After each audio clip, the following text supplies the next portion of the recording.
The crack of a gunshot echoed through the dusty streets of Red Rock, Arizona Territory, as Beatrice Harlow pressed her back against the rough wooden wall of the saloon, her heart pounding so violently she feared it might burst from her chest.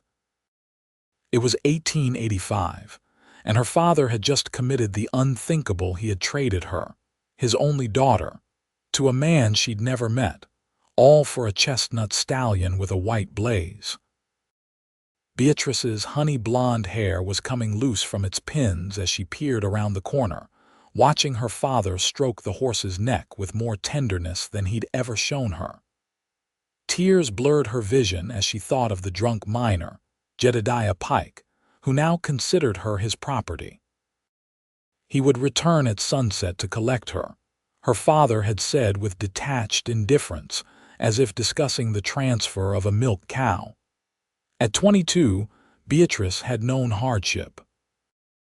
After her mother's death from consumption 3 years prior, she'd managed the meager household while her father descended into gambling and drink. But this being bartered away like cattle was beyond anything she could have imagined. "Miss, you all right?" A deep voice startled her, and Beatrice spun around, coming face to face with a tall cowboy, his features shadowed beneath the brim of his Stetson.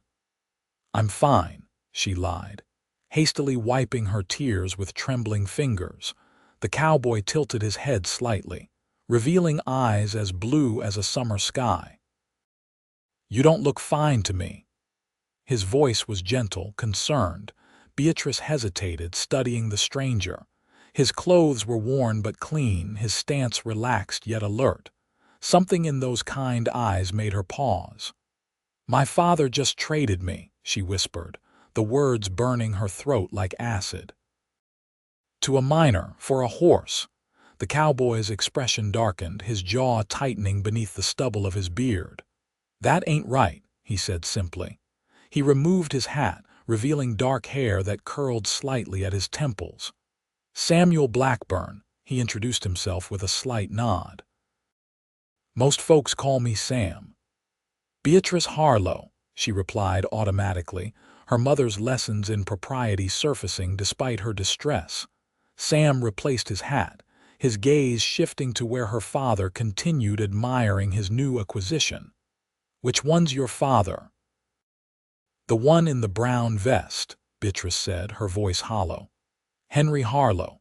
The horse was payment for gambling debts to Jedediah Pike. He's coming for me at sundown." Sam's expression hardened.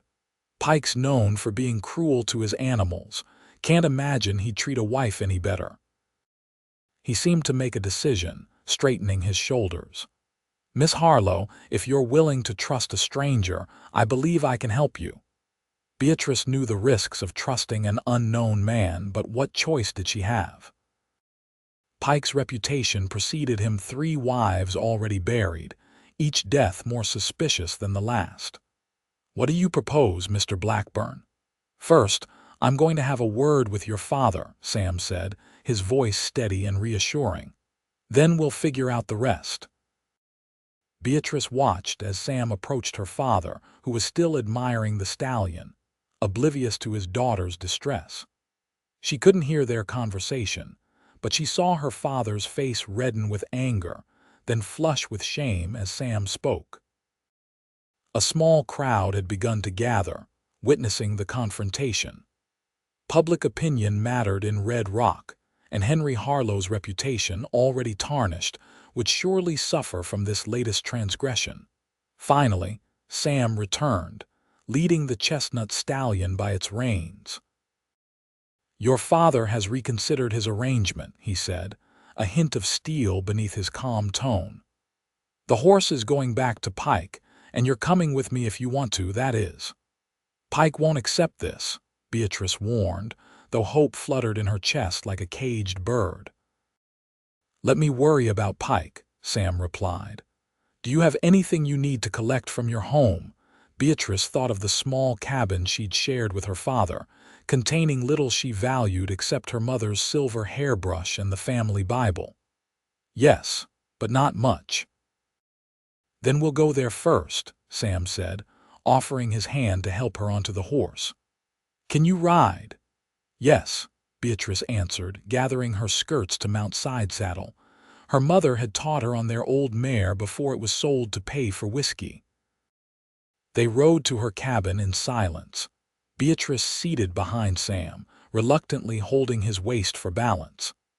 At the cabin, she quickly gathered her few belongings into a carpet bag: the hairbrush, Bible, 2 dresses, undergarments, and the daguerreotype of her mother. When she emerged, Sam was scanning the horizon, alert for any sign of Pike. "Where will we go?" Beatrice asked, securing her bag to the saddle. "I have a small ranch about 15 miles north of here," Sam explained, helping her remount. "We'll return the horse to Pike on the way. It'd be best if you waited out of sight when I do that." The ride to Pike's claim took nearly an hour. As they approached, Sam directed the horse behind a cluster of boulders. "Wait here," he instructed Beatrice, helping her dismount. "If anything happens, there's a pistol in my saddlebag. Don't hesitate to use it." Beatrice watched anxiously as Sam led the stallion toward Pike's ramshackle cabin. She couldn't hear their exchange, but she saw Pike emerge, rifle in hand. The miner's face contorted with rage as Sam spoke. Pike gestured wildly, pointing in the direction they'd come from, presumably demanding to know where Beatrice was. Sam's stance remained calm but firm, one hand resting near his holstered revolver. Finally, Pike snatched the horse's reins from Sam's hand and spat on the ground. Even from her hiding place, Beatrice could sense the threat in the miner's posture. When Sam returned, his expression was grim. He wasn't happy, but he took the horse back. "We need to move quickly, though. Pike's not the type to let things go." They rode north, Sam pushing the mare to a faster pace than before. The landscape changed gradually, the sparse desert giving way to rolling hills with scattered juniper and piñon. The sun was beginning its descent when Sam pointed to a small ranch nestled in a valley below. "That's my place," he said.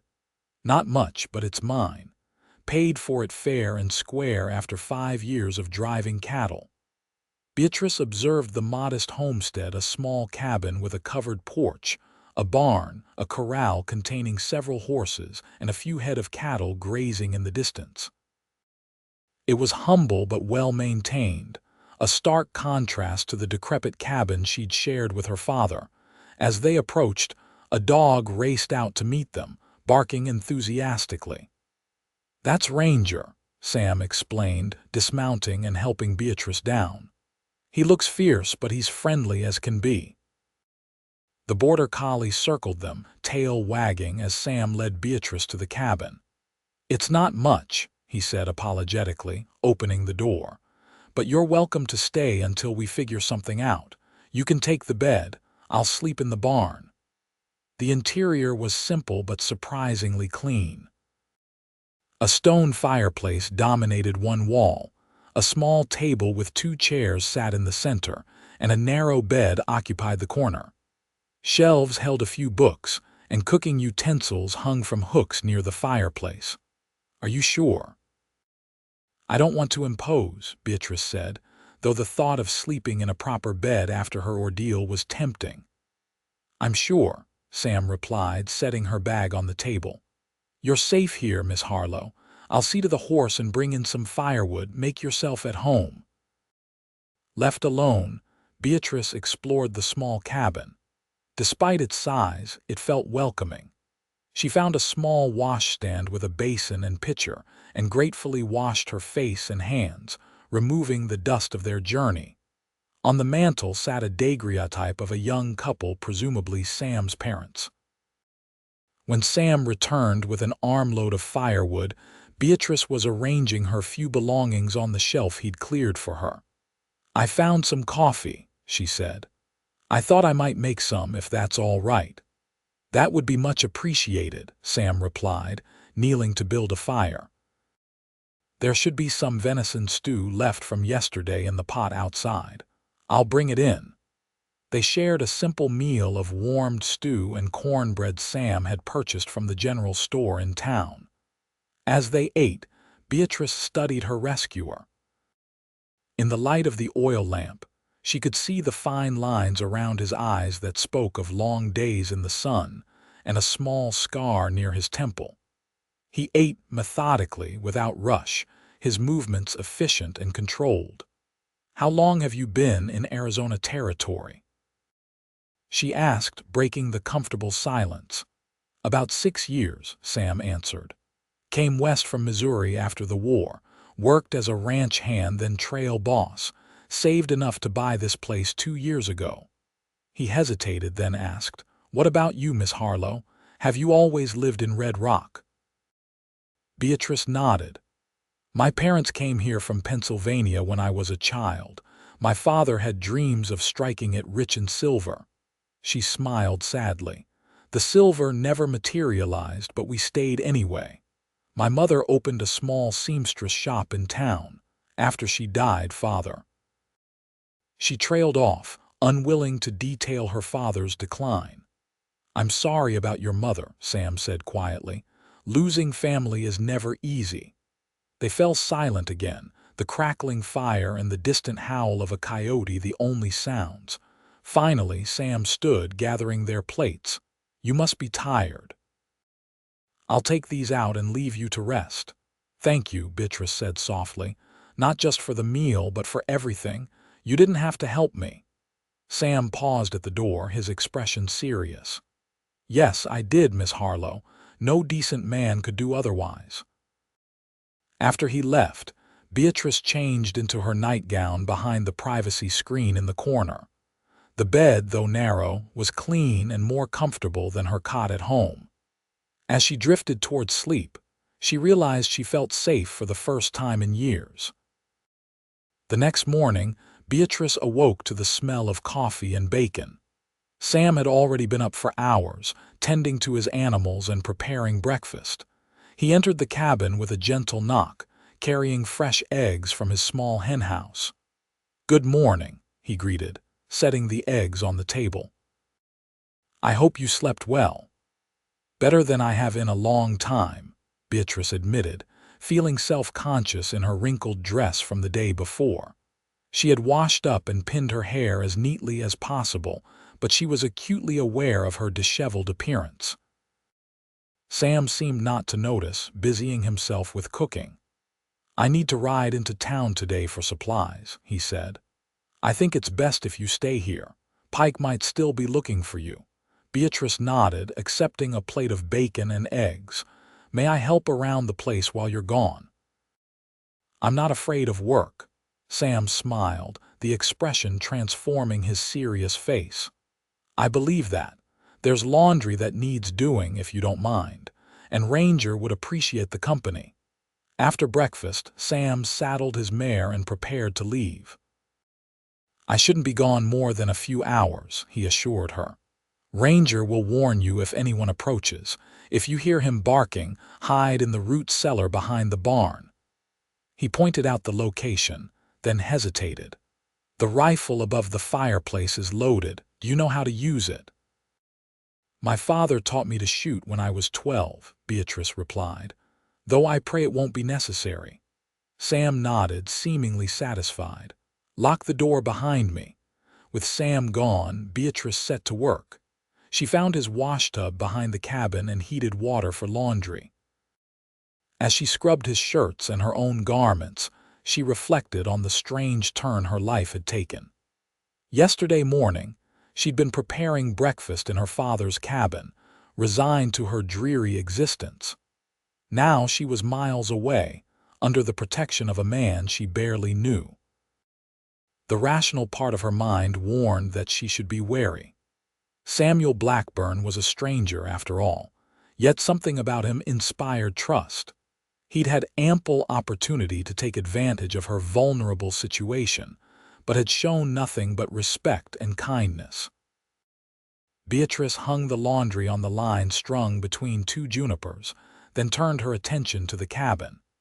She swept the floor, dusted the sparse furniture, and organized the provisions in the small pantry. It felt good to be useful, to bring order to a space. Ranger stayed by her side throughout, occasionally nudging her hand for a pat. When she sat on the porch to rest, he laid his head on her lap, his brown eyes watching her adoringly. "You're easy to please, aren't you?" she murmured, scratching behind his ears. "A kind word and a gentle touch, and you're a friend for life." The sound of hoofbeats made her tense, but it was only Sam returning, his saddlebags bulging with supplies. He seemed surprised but pleased to find the cabin tidied and a stew simmering over the fire. "You've been busy," he observed, unloading packages onto the table. "It was the least I could do," Beatrice replied, helping him sort the supplies. "What news from town?" Sam's expression darkened. "Pike's been asking about you, and your father left on the morning stage to Tucson." Beatrice felt a pang of hurt, though not surprise. Her father had never been one to face consequences. "He's running from his debts again," she said flatly. "Likely so," Sam agreed. "He left a message for you with the telegraph operator, said he was sorry and would send for you when he got settled." He hesitated, then added gently, "I wouldn't count on that happening, Miss Harlow." "I'm not," Beatrice replied, turning back to the stew to hide the tears that threatened. "And please call me Beatrice. After everything that's happened, formality seems unnecessary." Sam nodded, unpacking the last of the supplies. "Beatrice, then, and I'm Sam." He pulled out a small package wrapped in brown paper. "I got something for you in town. Nothing fancy, but I thought you might need it."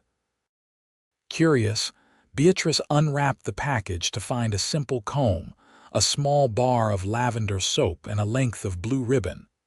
The thoughtful gesture touched her deeply. "Thank you," she said, running her fingers over the ribbon. "Blue was my mother's favorite color." "It suits you," Sam replied simply, then cleared his throat. "I also spoke with Mrs. Foster at the general store. She's looking for help with sewing and such. Said if you're interested, there's work for you in town once things settle down." Beatrice felt a surge of gratitude and hope. "That's very kind of her and you for asking." They settled into a routine over the next week. Sam worked his small ranch, tending the cattle and horses, repairing fences, and completing the myriad tasks required to maintain the property.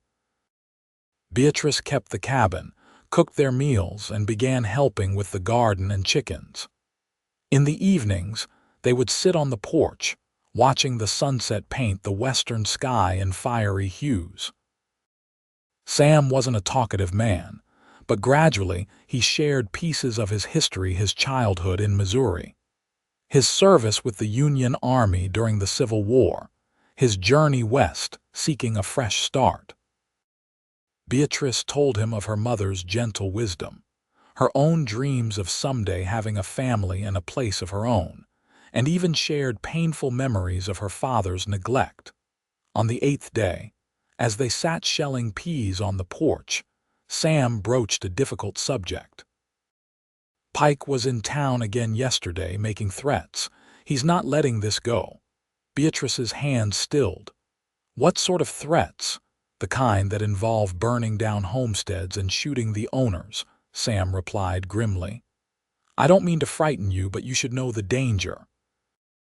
"I'm putting you at risk by staying here," Beatrice said, distressed. "Perhaps I should leave, go further west." "No," Sam interrupted firmly. "Running isn't the answer. Pike needs to understand that you're not property to be traded or claimed." He hesitated, then added, "There is another option, though it might seem unconventional." Beatrice raised her eyebrows questioningly. "Marriage," Sam said bluntly. "If you were my wife legally, Pike would have no claim on you whatsoever." Beatrice stared at him, stunned. "You're proposing marriage to me? We barely know each other." Sam set aside the bowl of peas, turning to face her directly. "I know it's sudden, and I'm not suggesting. That is, it would be a marriage in name only for your protection. You'd have your own room, of course, once I build an addition to the cabin." His cheeks reddened slightly. "I respect you, Beatrice. I wouldn't expect anything you weren't willing to give." Beatrice's mind raced. Marriage to Sam would indeed provide legal protection, and she'd grown to trust him over the past week. He was kind, hardworking, and honorable qualities she'd long since stopped expecting in men after watching her father's moral decline. "May I have time to think about it?" she asked. "Of course," Sam agreed immediately. "Take all the time you need." That night, sleep eluded Beatrice. She lay awake, weighing her options. Marriage to Sam would be safe, practical even. But was that enough reason to enter such a sacred covenant? Her mother had always spoken of marriage as a union of love, not mere convenience. Yet there was something about Sam, his quiet strength, his unfailing kindness, the way his rare smile transformed his serious face that stirred feelings in her that went beyond gratitude. Was it possible that, in time, deeper affection might grow?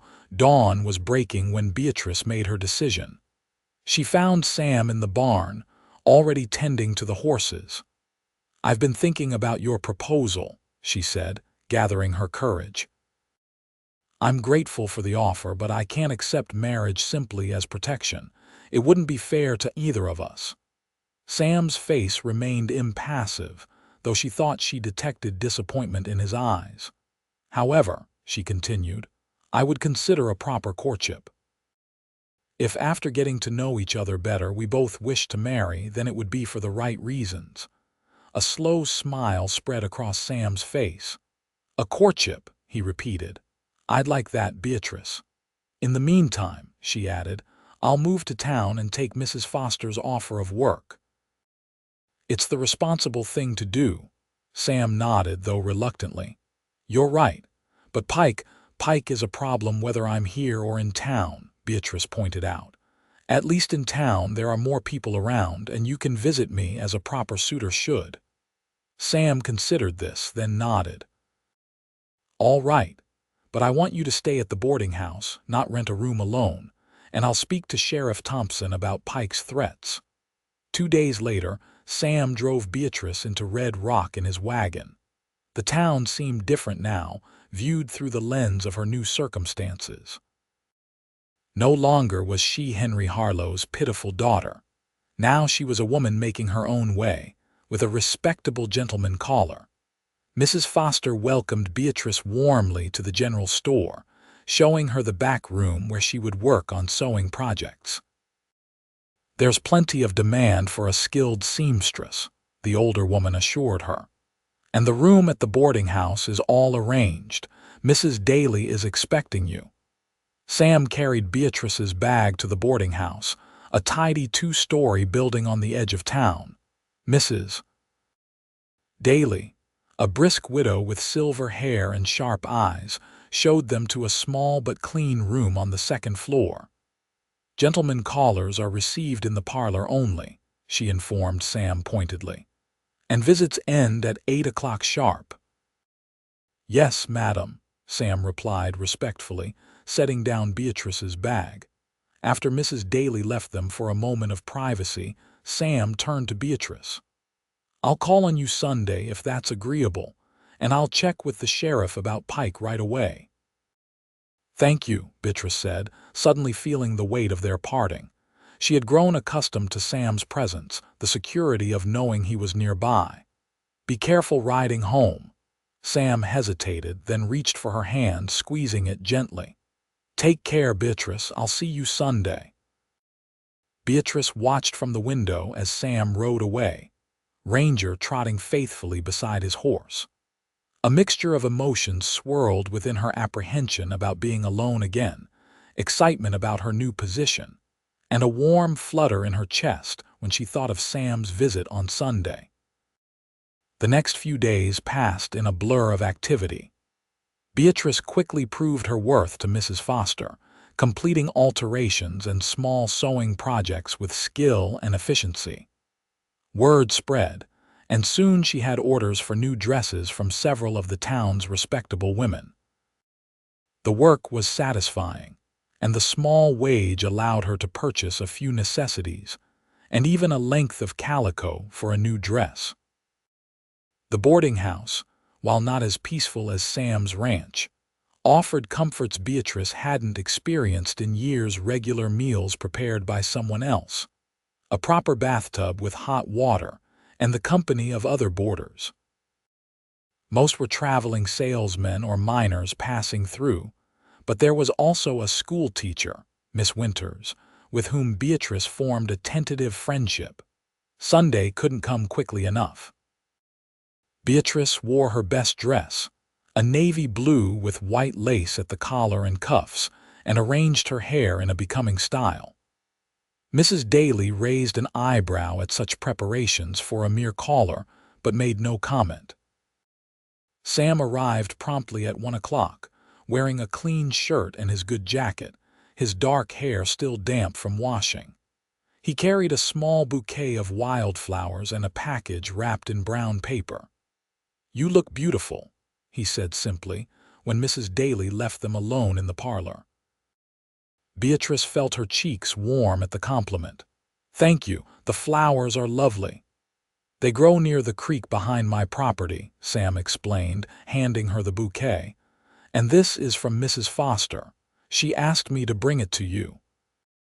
He passed her the package, which contained fabric for a new dress she was to make for the storekeeper's wife. They sat in the parlor, somewhat awkwardly at first, both unused to the formality of courtship. But gradually, their conversation flowed more naturally. "Have you seen Pike in town?" Beatrice asked, the question that had been foremost in her mind. Sam nodded grimly. "He's been drinking heavily at the saloon. Sheriff Thompson warned him to stay away from you, but I'm not sure how much weight that carries with a man like Pike. And my father, any word." "The stage line confirmed he bought a ticket all the way to San Francisco," Sam replied. "Seems he's planning to head further west than Tucson." Beatrice wasn't surprised. Her father had always been searching for something: fortune, adventure, escape from his responsibilities, always just over the next horizon. "How are things at the ranch?" she asked, changing the subject to something less painful. Sam's face brightened as he told her about the new calf born the day after she left, the progress on the corral expansion, and Ranger's successful herding of a wayward group of cattle. Beatrice found herself missing the peaceful routine of ranch life, the open spaces, and even the ever-present dust. "Ranger misses you," Sam said, a hint of vulnerability in his voice. "The cabin seems empty without you there." The admission touched Beatrice deeply. "I miss both of you too," she replied honestly. Their courtship proceeded with proper decorum over the following weeks. Sam called on Beatrice every Sunday, occasionally taking her for walks through town or rides in his wagon into the surrounding countryside. Under Mrs. Daly's watchful eye, they maintained propriety while growing increasingly comfortable with each other. Beatrice's business thrived. Her skilled needlework and fair prices brought a steady stream of customers, allowing her to save a small amount each week. She enjoyed the independence, though she sometimes found herself gazing out the window toward the north, where Sam's ranch lay beyond the visible horizon. Pike remained a shadow over their happiness. Though he never approached Beatrice directly, she often felt his malevolent gaze following her as she walked through town. Sam heard rumors that Pike had been recruiting some of the rougher elements from the mining camps, men with few scruples and ready fists. 6 weeks into their courtship, disaster struck. Beatrice was working late at the store, finishing a rush order for the banker's wife, when she smelled smoke. Looking up from her sewing, she saw flames licking at the wooden door to the store's back room. "Fire!" she screamed, grabbing her work and rushing toward the main shop. "Mrs. Foster, fire!"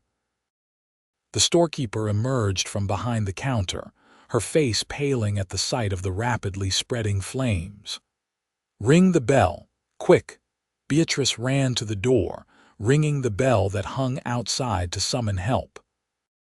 Within minutes, townsfolk were forming a bucket brigade from the town pump to the store, passing water to douse the flames. The fire was contained before it could spread to neighboring buildings, but the back room where Beatrice worked was destroyed, and smoke damage pervaded the main store. As the chaos subsided, Sheriff Thompson approached Beatrice, his expression grim. "This was deliberate," he said, pointing to a broken bottle that had contained kerosene. "Someone threw this through the back window." Beatrice shivered, wrapping her shawl tighter around her shoulders. "Pike," she whispered. The sheriff nodded. "Most likely, but proving it is another matter." Mrs. Foster, surveying the damage to her store, shook her head sadly. "It'll take weeks to repair and restock. I'm afraid I won't be able to keep you on during that time, Beatrice. I'm so sorry." "I understand," Beatrice replied, though her heart sank at the prospect of losing her income. News of the fire reached Sam by morning, and he rode into town immediately, finding Beatrice at the boarding house. "Are you all right?" he demanded, his face taut with concern as he entered the parlor where Mrs. Daly had shown him. "I'm unhurt," Beatrice assured him, "just shaken, and without work now that the store needs repairs." Sam ran a hand through his hair, his expression darkening. "This has gone far enough. Pike needs to be stopped before someone gets killed." "The sheriff says there's no proof Pike started the fire," Beatrice said wearily. "Proof or no proof, you're not safe in town," Sam declared.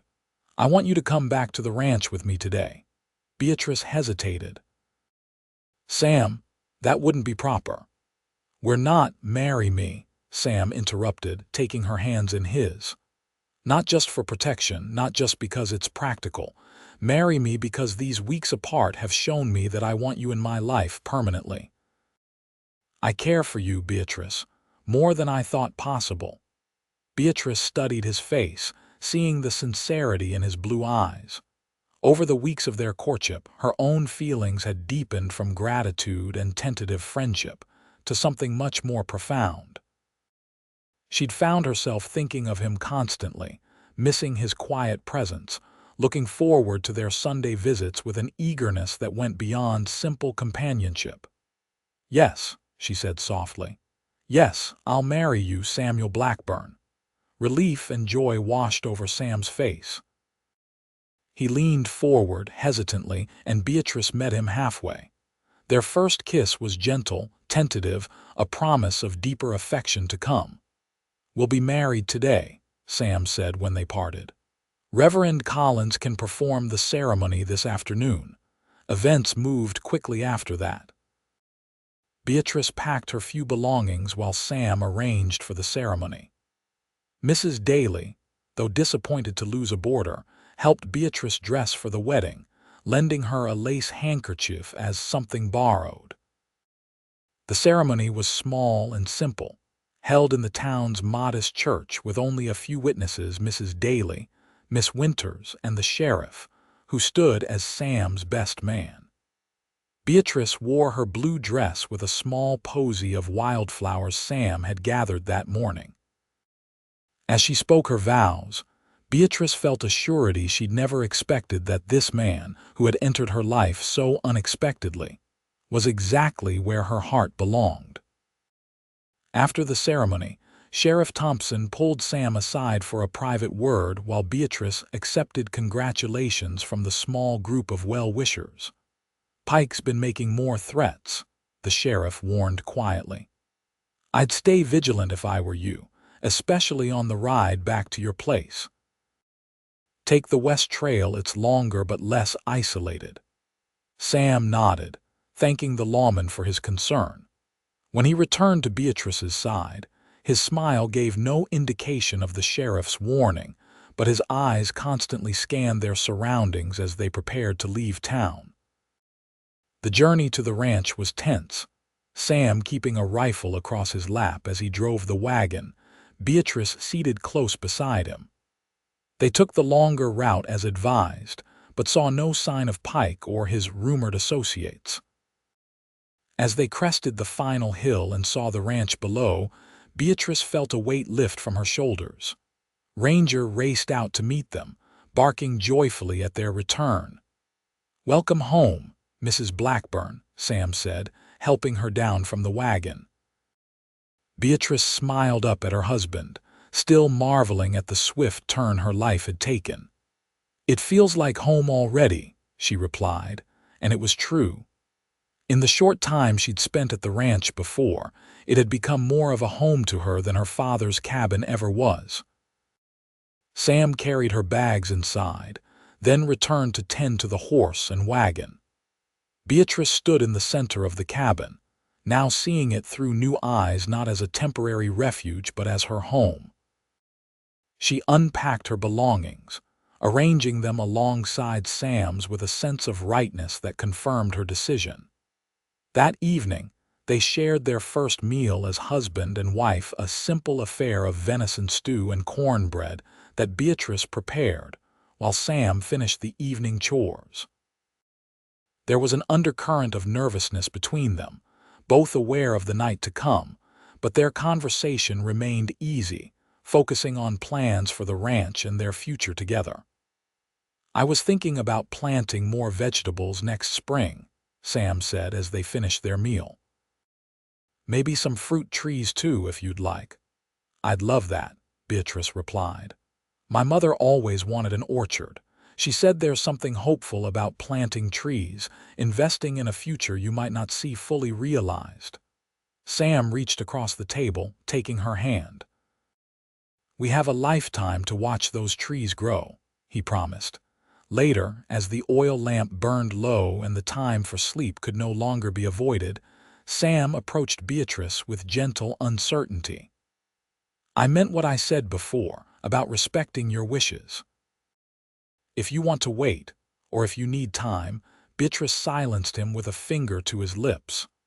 "I'm your wife," she said softly, "and I want to be in every way." Their coming together that night was tender and reverent, a physical expression of the bond that had formed between them. Afterward, lying in Sam's arms, Beatrice felt a completeness she'd never known before, as if a missing piece of herself had finally been found. "I love you," Sam whispered into the darkness, his voice rough with emotion. "And I love you," Beatrice replied, the words coming easily, naturally, their truth undeniable. The days that followed were filled with the rhythms of ranch life and the sweet discoveries of new marriage. Beatrice and Sam worked side by side, their partnership extending beyond the cabin walls to every aspect of running the small ranch. Sam began teaching Beatrice to ride astride rather than side saddle, a skill that proved useful as they checked fence lines and moved cattle together. In the evenings, they would sit on the porch watching the sunset, or read aloud to each other from Sam's small collection of books. Sometimes they simply talked, sharing dreams and memories, building the foundation of their life together. A month into their marriage, Beatrice rode into town with Sam to purchase supplies and check on Mrs. Foster's progress rebuilding the store. The shopkeeper was delighted to see her and immediately offered her sewing work again. "You can take pieces home to work on," Mrs. Foster suggested. "No need to be in town every day. Just bring them back when they're finished." Beatrice agreed happily, pleased to contribute to their income while still maintaining her life at the ranch. As they loaded their purchases into the wagon, Sheriff Thompson approached, his expression serious. "Thought you should know," he said quietly to Sam. "Pike's been asking around about your place, how to get there, how many men you've got working for you." Sam's jaw tightened. "Appreciate the warning, Sheriff. We'll keep an eye out." On the ride home, Sam was unusually quiet, his eyes constantly scanning the terrain around them. "I'm thinking we should visit my friend Daniel Roberts," he finally said. "He has a ranch about a day's ride north of here. Might be good for you to stay there for a while." "I'm not leaving you to face Pike alone," Beatrice replied firmly. Sam looked at her, concern etched in his features. "Beatrice, if anything happened to you, we face this together," she insisted. "I won't be sent away like a child." After a tense discussion, they reached a compromise. Sam would ride to several neighboring ranches, asking for help keeping watch. Beatrice would remain at the ranch but stay inside with the doors barred if Sam had to go out. They would be vigilant but not separated. The next week passed in a state of constant alertness. Sam's neighbors, good men who despised bullies like Pike, took turns riding patrol around the property.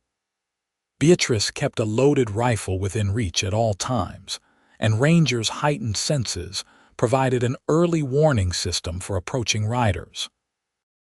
The attack, when it came, was not the frontal assault they had anticipated. It began with a series of small harassments, a gate left open allowing cattle to stray, a watering trough damaged, footprints around the barn that hadn't been there the evening before. "He's toying with us," Sam said grimly one evening after discovering that someone had tampered with the well pump. "Trying to wear us down before he makes his real move." That night, they were awakened by Rangers' frantic barking. Sam was out of bed instantly, grabbing his rifle. "Stay here," he ordered Beatrice, pulling on his trousers through the window. Beatrice saw the orange glow of flames. The barn was on fire, the dry wood burning fiercely. Without hesitation, she dressed quickly and grabbed the second rifle, following Sam outside. The night exploded in gunfire. A bullet splintered the doorframe inches from Beatrice's head as she emerged. Sam returned fire, shouting for her to get back inside. Instead, she dropped to her knees, using the porch for cover, and fired toward the muzzle flash she'd seen from the direction of the corral. A man's cry of pain told her she'd hit her mark. There was a momentary lull in the gunfire, during which Sam dashed toward the barn, intent on freeing the horses trapped inside. "Sam, no." Beatrice called, but he was already at the barn door, throwing it open to allow the panicked animals to escape. As the horses thundered past him to safety, Sam turned back toward the cabin, and Pike emerged from the shadows, rifle raised. "No." Beatrice screamed, firing at Pike but missing in her haste. Pike's rifle cracked and Sam staggered, clutching his shoulder. Beatrice fired again, more carefully this time, and Pike howled as her bullet found his leg. He dropped to one knee but managed to get off another shot that went wild. Sam, despite his wound, charged Pike, tackling him to the ground. The two men struggled, their forms silhouetted against the burning barn. Beatrice ran toward them, rifle ready, but couldn't risk a shot with the men so entangled. Suddenly, hoofbeats pounded toward them. Sam's neighbors, alerted by the gunfire and the glow of the fire against the night sky. Pike, seeing reinforcements arriving, broke free from Sam and limped toward his horse tethered nearby. "Stop or I'll shoot," Beatrice commanded, raising her rifle. Pike hesitated, then lunged for his mount.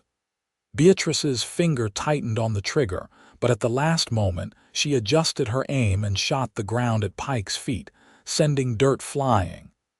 "Next one goes through you," she warned, her voice steady despite her racing heart. Pike froze, then slowly raised his hands as the neighboring ranchers surrounded him, guns drawn. "Get the rope," one of them called, dismounting. "No," Sam said, pressing a handkerchief to his bleeding shoulder. "Take him to the sheriff. Let the law handle him." Pike glared at them with undisguised hatred as he was bound and hoisted onto a horse. "This ain't over," he spat. "Yes, it is," Beatrice replied calmly, lowering her rifle. "You'll hang for arson and attempted murder. It's over, Pike."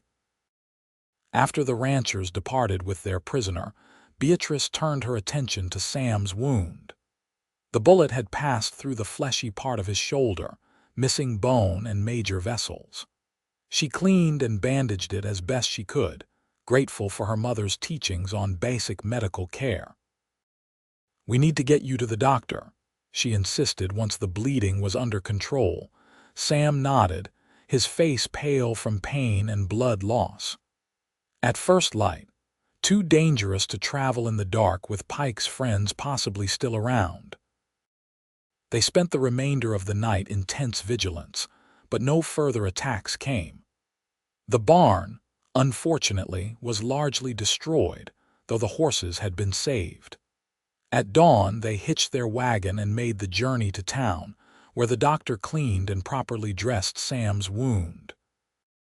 Sheriff Thompson met them at the doctor's office, confirming that Pike was securely locked in the jail. "His trial will be quick," the lawman assured them. "We have multiple witnesses to the arson and shooting.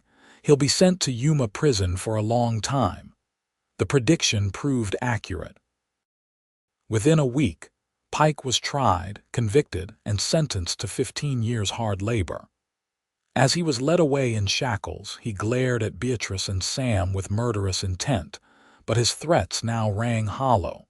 With the immediate danger past, Sam and Beatrice focused on rebuilding what had been damaged. Neighbors helped construct a new barn, larger and sturdier than the original. Beatrice's sewing work provided extra income to replace lost equipment and supplies. By the time winter approached, the ranch was functioning smoothly again. Their life settled into a comfortable rhythm, their partnership deepening with each passing day. Sam's wound healed well, leaving only a puckered scar as a reminder of that terrifying night. Beatrice found joy in the simple pleasures of ranch life, gathering eggs in the morning, tending her expanding garden, riding across their land with Sam by her side. In late November, as the first frost silvered the landscape, Beatrice confirmed what she had begun to suspect: she was carrying their child. Sam's response to the news was a mixture of awe and terror, joy and concern. "A baby," he repeated, his hand gentle on her still flat abdomen. "Our baby." "Are you happy?" Beatrice asked, watching his face closely. "More than I can say," Sam replied, gathering her into his arms.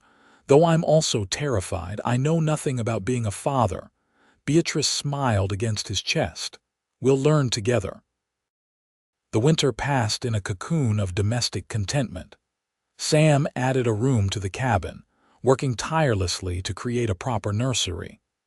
Beatrice sewed tiny garments and quilts, her heart swelling with anticipation. They spent the long evenings planning their future, discussing names, imagining the child that would join their family in summer. Spring brought renewal to the land, and increasing anticipation to the Blackburn household. The orchard Sam had promised 6 apple trees, 4 cherry, and 2 plum was planted with care, a legacy for generations to come. Beatrice's garden expanded to include medicinal herbs and flowers alongside the vegetables. In early June, a letter arrived from San Francisco, addressed to Beatrice in unfamiliar handwriting. It was from her father, or rather, from a nurse at the hospital where Henry Harlow had died from consumption 2 months prior. He had left no assets, only the letter and instructions for it to be sent to his daughter in Red Rock. The letter itself was brief, an apology of sorts, an explanation that he had always been weak, not suited to the responsibilities of fatherhood or marriage. He expressed hope that Beatrice had found happiness, and asked for forgiveness he acknowledged he didn't deserve. Beatrice read the letter twice, sitting on the porch with Ranger at her feet, then carefully folded it and put it away. When Sam returned from checking the cattle, she told him of her father's passing without tears. "Are you all right?" Sam asked, sitting beside her and taking her hand. "Yes," Beatrice replied honestly. "I mourned the father I needed long ago. This is just the closing of a chapter." Sam nodded, understanding her complex feelings. "Would you like to have a service for him? We could ask Reverend Collins." "No," Beatrice interrupted gently. "But thank you for offering. I think I'd rather honor him by being the parent he couldn't be: present, supportive, reliable. Sam squeezed her hand, his eyes reflecting the depth of his love for her. You already are those things, Beatrice. Our child is fortunate indeed. Their son, Daniel Henry Blackburn, was born on a sweltering July evening, with the assistance of the town's midwife who had ridden out to the ranch 3 days earlier to await the birth. He arrived with a lusty cry and a shock of dark hair like his father's. Sam, who had paced outside during the delivery as was customary, entered the bedroom with reverent steps when invited. The sight of Beatrice holding their son rendered him speechless, and Beatrice saw tears glistening in his eyes as he carefully took the swaddled infant into his arms. "Hello, Daniel," he whispered, voice rough with emotion. "I'm your pa." The first year of Daniel's life brought challenges and joys in equal measure. Sleepless nights gave way to the wonder of first smiles, first words, first steps. The ranch prospered, allowing Sam to hire a hand to help with the increasing herd of cattle. Beatrice continued her sewing work, now with a cheerful assistant in the form of young Daniel, who would play at her feet as she worked. On Daniel's first birthday, they celebrated with a small gathering of neighbors and friends. As twilight fell and the guests departed, Beatrice and Sam sat on the porch, their son sleeping peacefully inside. "Did you ever imagine this?" Beatrice asked, leaning against Sam's shoulder. "When you rode into Red Rock that day and found me hiding behind the saloon," Sam smiled, wrapping his arm around her. "Not in my wildest dreams. I just knew I couldn't leave you to Pike's mercies. You gave his horse back and kept me safe," Beatrice mused. "Who could have predicted where that one act of decency would lead?" "I think I began falling in love with you that very first day," Sam admitted. "Your courage, your dignity, despite everything. You were remarkable." Beatrice turned her face up to his, her heart full of gratitude for this man who had transformed her life. "And to think it all started with a horse trade." Sam laughed softly, bending to kiss her. "Best trade I never made," he murmured against her lips. As the stars emerged in the vast Arizona sky, Beatrice Blackburn reflected on the strange, winding path that had led her to this moment. From the desperate young woman traded for a horse to a beloved wife and mother, her journey had been one of both hardship and profound blessing. The ranch around them, once merely a refuge, had become a true home, filled with love and the promise of a future brighter than she had ever dared to hope for. In the cabin behind them, their son stirred and let out a small cry. Together, they rose to tend to him, partners in the adventure of parenthood as in everything else. And as Beatrice watched Sam lift Daniel into his strong, gentle arms, she knew with absolute certainty that she was exactly where she was meant to be. 2 years later, the Blackburn Ranch had grown considerably. Sam's careful management and Beatrice's financial acumen had allowed them to purchase adjacent land, nearly doubling their holdings. They now employed 3 permanent hands, and their cattle herd was one of the most respected in the territory for quality. Daniel, now 3, was a curious, energetic boy with his father's blue eyes and his mother's quick mind. He shadowed Sam throughout the day, soaking up knowledge of ranch life like a sponge. Beatrice had taught him his letters already, and he loved nothing more than to sit with his parents in the evening as they read aloud from their growing library of books. The most significant addition to their family, however, was 6-month-old Grace Elizabeth Blackburn, born during a spring thunderstorm that had rattled the windows of their now expanded cabin. Unlike her brother's dramatic entry, Grace had arrived quickly and easily, as if eager to join the world. With her mother's honey blonde hair and sunny disposition, she had her father wrapped firmly around her tiny finger from the moment of her birth. Life wasn't without its challenges.